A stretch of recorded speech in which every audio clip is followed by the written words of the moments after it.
पटेल नगर में एक ऐसे घर में खड़ा हुआ हूँ, जिसकी कहानी अगर आप सुनेंगे तो कहीं न कहीं आपका दिल ज़रूर पसीज जाएगा।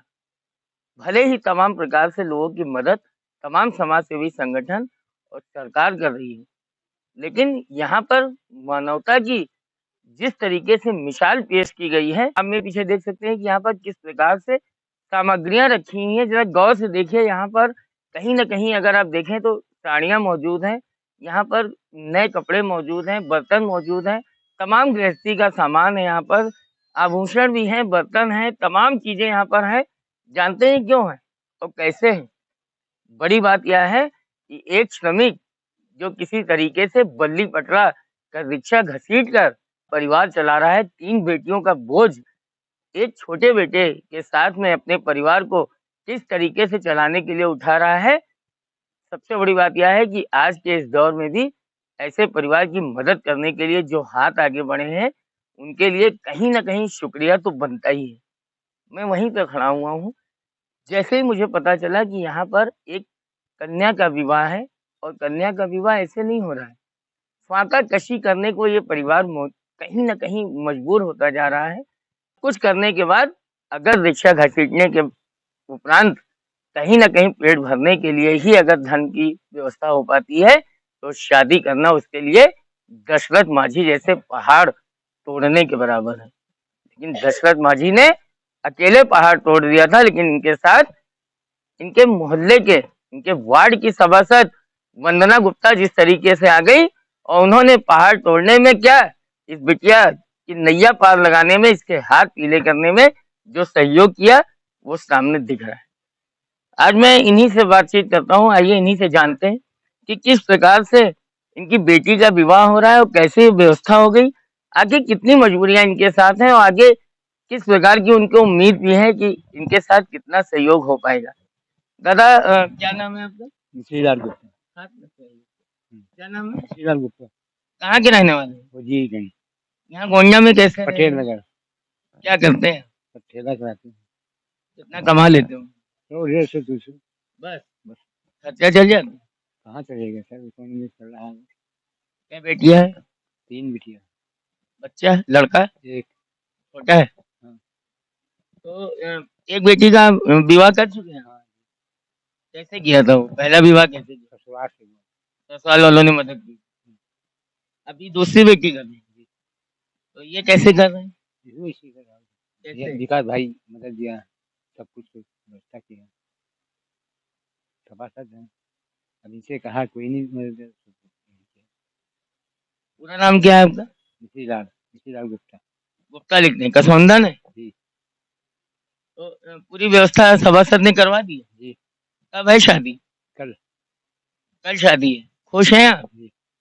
उम्मीद थी आपको, ये इतनी मदद की उम्मीद थी? नहीं। नहीं थी।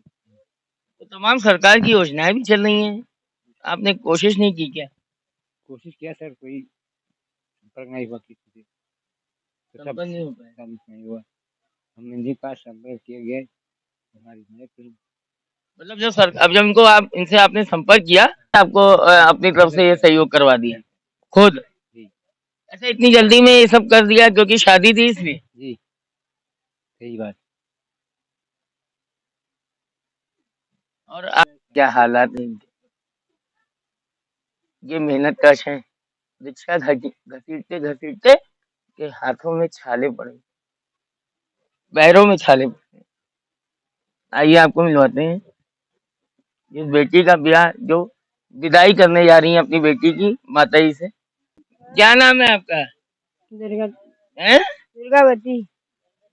ये बेटी का ब्याह करने जा रही है, हाँ। तो ये जैसे सामान वगैरह की व्यवस्था होगी, आपको पहले से उम्मीद थी कि इतना सामान इकट्ठा हो जाएगा? उम्मीद नहीं था, लेकिन कहा विकास भाई रहे तो ही सही गया। विकास भाई ने करा? हाँ। कौन है विकास भाई? मगध। कौन है आपके यहाँ विकास भाई?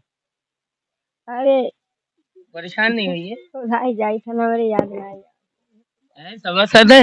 हाँ, सभासद है। तो सभासद तो वंदना जी है? तो विनय सबका है, कहा बताए। उनकी पत्नी है? हम्म। मतलब ठीक है, खुश हैं आप? हाँ, खुश हूँ।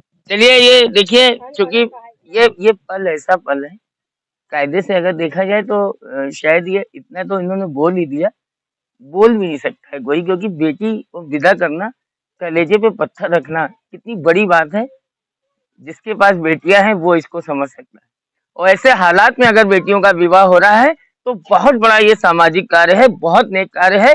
ये खबर दिखाने का केवल मेरा उद्देश्य ये है कि जो ऐसे परिवार, तमाम निरीह, गरीब, अंत्योदय, वंचित परिवार जो यहाँ पर मौजूद हैं, कहीं भी हों, अगर उनके साथ ऐसी नौबत आ रही है तो कहीं ना कहीं सरकार के साथ हमारी आपकी नैतिक जिम्मेदारी बनती है कि हम आगे आए और इसी तरीके से सहयोग करके बेटियों के हक जरूर पीले करने में उनका सहयोग करें। क्योंकि दुनिया में अगर सबसे बड़ी कोई बात है, सबसे बड़ा कोई दान है, तो केवल दो दान है, एक कन्यादान है और एक लकड़ी दान है। और ये अवसर हमें कभी नहीं गंवाना है। मैं गोंडा से अंकुर का नहीं सर।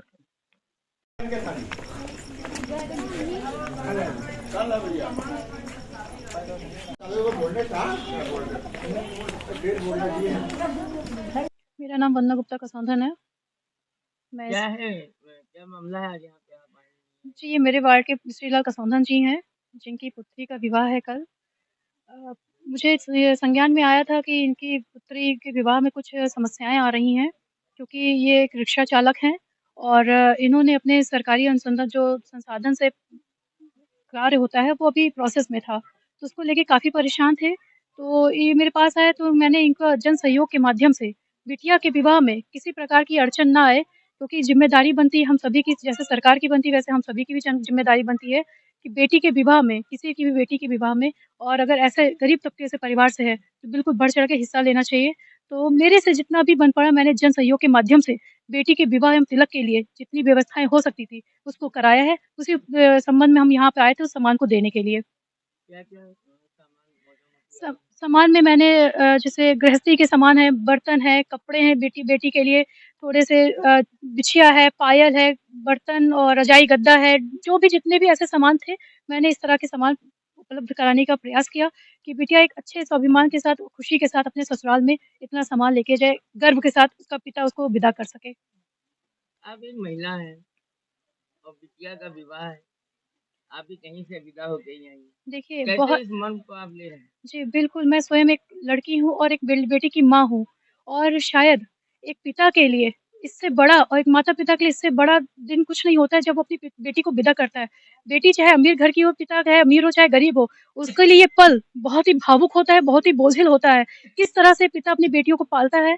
मेरा ये इस परिवार के लिए बढ़कर आने का सिर्फ़ यही उद्देश्य था कि ये एक अच्छा मैसेज है, उस पिता को ये एहसास ना हो कि बेटियाँ मेरी बोझ है। बेटियाँ अपना भाग्य लेकर आती हैं, और उस बेटी के भाग्य में जितना था, जिसके माध्यम से उसको मिलना था, उसको मिल गया है। और एक पिता की पगड़ी हमेशा शान से उसके सर पे होनी चाहिए, कभी भी उसको अपमानित होने का अवसर नहीं होना चाहिए। देखिए, सरकार हम लोगों के लिए बहुत व्यवस्थाएँ की है, लेकिन हम लोगों का नैतिक ज़िम्मेदारी भी बनती है कि कभी भी ऐसे परिवार अगर आपके संपर्क में आते हैं, तो जितना आपसे हो सके, आप उनके लिए मदद करें, ताकि बेटी अपने घर राज़ी-खुशी विदा हो सके। एक पिता के लिए इससे बड़ा दिन और कुछ नहीं होगा। जी, मदद करने की बात है। जी, देखिए, अभी तो ये पहला मेरा, मैं वैसे रही बात मदद करने की, तो मैंने बहुत से परिवार में कम से कम 4 और 5 परिवारों में मैंने ऐसा किया है, मदद किया है, लेकिन दिखाया नहीं। किंतु ये परिवार ऐसा था जो बिल्कुल पूरी तरीके से, और सरकारी कार्य में थोड़ा-सा अभी विलम्ब है। आज नहीं तो कल उसको मिल जाएगा, वो व्यवस्था मिलेगी, उनको साधन मिलेगा। किंतु अभी के लिए चूँकि शादी नज़दीक आ गई है, तो उसके लिए वो तो रुक नहीं सकता था।